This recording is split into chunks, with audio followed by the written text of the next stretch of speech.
Welcome, curious minds, to another deep dive. Today, we're journeying to Puri, Odisha, to unpack something really quite extraordinary. We're talking about the Rath Yatra of Lord Jagannath.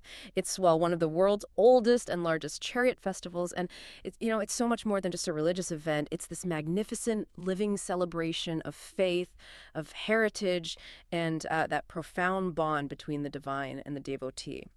So for this deep dive, we've been sifting through a really fascinating stack of sources. We've got, ancient Sanskrit plays, literary references, vivid eyewitness accounts, even detailed travelogues from foreign chroniclers stretching back centuries. Our mission really is to pull out the most important nuggets of knowledge to help you understand the enduring power and just the sheer spectacle of this incredible tradition. Exactly. And the goal here is to try and grasp how this timeless journey has captivated millions for well over 1,000 years. We'll be looking into its origins, tracing its pretty incredible evolution, and examining the profound impact it's had and continues to have on people across different cultures. It's kind of a shortcut, maybe, to truly getting the essence of a phenomenon that's just transcended time. Okay, so let's unpack this then. Our sources tell us the Rath Yatra's roots go back, way back, over a millennium. I mean, that's incredibly ancient. The earliest literary reference, for example, it pops up in a 10th century Sanskrit play, Anargaragava by Murari Mishra. That's quite early, isn't it? It sort of suggests the spectacle deities riding through the streets was already a significant cultural thing way back then. Mhm. That literary evidence is definitely compelling. It pushes the origins back incredibly far. But what about, actual physical proof? Well, our sources also point to this remarkable sculptural frieze. It's from the 13th to 14th century, found at a temple in Tanmandal. And what's incredible about this carving is it actually depicts these early chariots. You see details like their distinct pyramidal roofs, those Orasan Taranas, the arched gateways, and they're adorned with royal chatras, the ceremonial Oh, umbrella. wow. So it's not just an ancient picture. It's almost like a blueprint that's been, well, faithfully recreated over generations. That continuity is really striking. It sort of confirms that the grandeur, the core architectural style of these divine vehicles, it was established a long, long time ago. Precisely, yeah. It provides a tangible link to those ancient origins. Mm. And what's really fascinating is that, well, the chariots themselves are ritually rebuilt every single year. Every year. Every single year. But this enduring imagery, it suggests a deep continuity in the visual representation and the divine grandeur right across the centuries. So, at its heart, this isn't just a parade then, it's a divine journey. Lord Jagannath and his siblings Balapadra and Subhadra, they actually leave the main temple, the sanctum, and travel to another temple, the Gundicha temple. That sounds like a powerful departure from the usual. What's the deeper meaning there, the Lord actually stepping out among the people? Yeah, you've really hit on something crucial there. If we connect this to the bigger picture, the spiritual symbolism is just profound. It's about the Lord himself becoming a traveler among mortals, like a king leaving his palace to directly meet his subjects. It kind of flips that traditional idea of devotees always going to the divine. This idea of the divine meeting the devotee on common ground, it's absolutely central. It makes the divine feel incredibly accessible. Absolutely. So much more accessible and present, almost like a sacred road trip. And what's really interesting is how this whole spectacle just astonished foreign observers for centuries. Take the earliest European account we found from 1321 AD, a Franciscan friar of Odoric of Pordenone. He described throngs of pilgrims just gripped by this divine ecstasy who would willingly lie under the wheels of these huge chariots, hoping to attain salvation. That account from Odork is really striking, isn't it? Yeah. It definitely sets a tone for how differently Western observers often perceived this intense devotion. And we see this continue, right, into the 16th century with Abul Fazl, Emperor Akbar's famous court historian. He documented the daily temple rituals, but also marveled at the enormous chariots pulled just by the hands of the faithful. For them, this act was believed to wash away all sins. Looking at these early accounts, what do you think is the core element? What explains the immense power behind that collective belief, even for these outside observers? I think it has to be the sheer scale combined with that raw, visible devotion. When you read the 1626 travelogue of Muhammad bin Amir Wali, he was an Afghan traveler. He described the chariots as truly colossal. Get this, 60 yards long, 50 yards wide, and over 80 cubits high. He talked about them being decorated with silk canopies, surrounded by this festive entourage, more than 500 devotees, dancers, musicians, rope pullers, devotional songs to Hari and Govinda just echoing through the streets as these towering raths rolled forward. You can almost hear it, can't you? That kind of sensory immersion must have been just Overwhelming. It absolutely paints a vivid picture. Yeah. Yeah. And the awe, it just continued into the 17th century. Englishmen like William Bruton and Thomas Bowery, they were just astonished by the sheer sea of humanity drawn to this sacred act. Bruton specifically noted how pilgrims jostled, shoved, even wept, just to lay a hand on the ropes. Can you just imagine that intensity? It really paints a picture of a desire so profound it almost defies logical explanation sometimes. Yeah. For those pilgrims, in that moment, they truly became savakas, servants of the Lord. Yeah. Wow, that's a powerful transformation, isn't it? Just from touching a rope. Bowery, for his part, he called the chariot the Ark of God, marveling at its artistic carvings, dancers, beasts, mythical figures.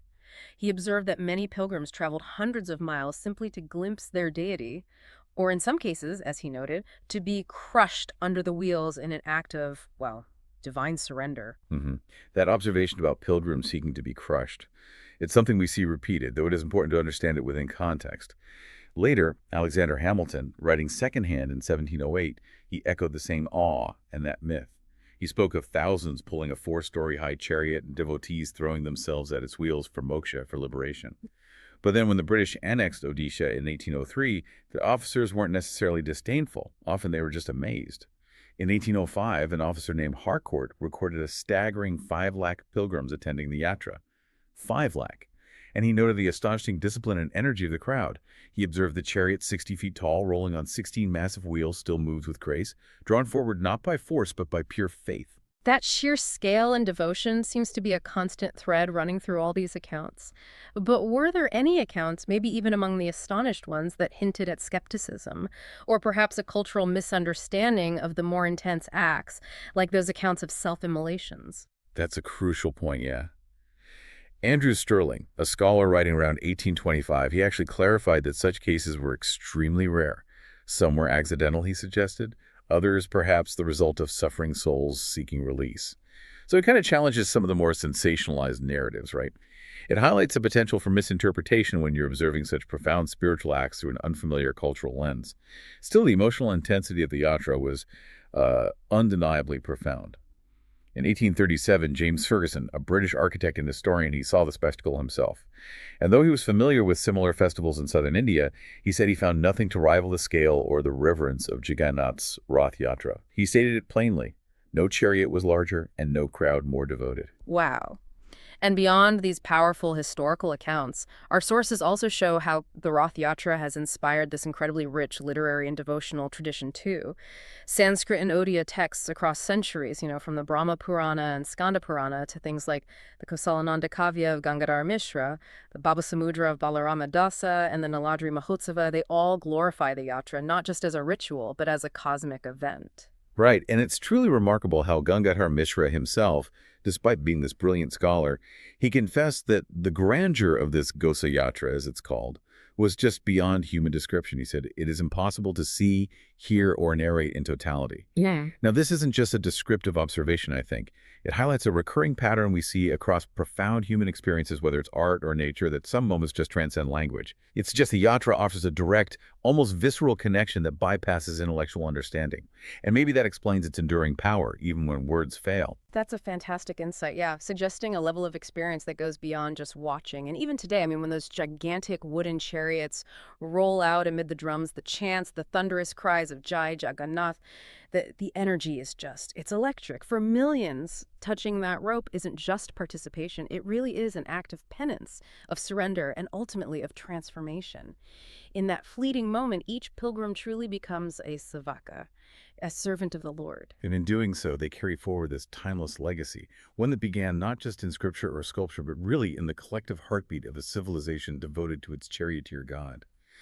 So as we wrap up this deep dive, we've really seen how our sources revealed just the incredible scope of the Rath Yatra, its ancient roots stretching back over a millennium, its profound spiritual symbolism, the Lord becoming a traveler among mortals, and its just astonishing capacity to inspire awe across centuries and cultures. It left chroniclers and pilgrims alike utterly spellbound. Yeah, absolutely. And it's not just the sheer scale that's striking, is it? It's that emotional intensity, that personal transformation that seems so central to the festival. From pilgrims seeking to become savakas just by touching the ropes, to the sheer magnitude that, as we saw, just astonished foreign observers, this deep dive has truly shown us not just a historical event, but a living, breathing legacy of faith. Right. So as you reflect on all this, maybe consider what it truly means for a faith tradition to not only endure for over a millennium, but to maintain such a profound, almost raw and direct connection between the divine and the devotee. Think about how the act of pulling a rope, or maybe even simply witnessing the chariots rolling by, can be seen as this act of penance, of surrender, and, well, ultimate transformation. What does the sheer, unwavering force of collective belief, as we see it in the Rath Yatra, tell us about the human spirit's timeless quest for connection and meaning? Something to think about.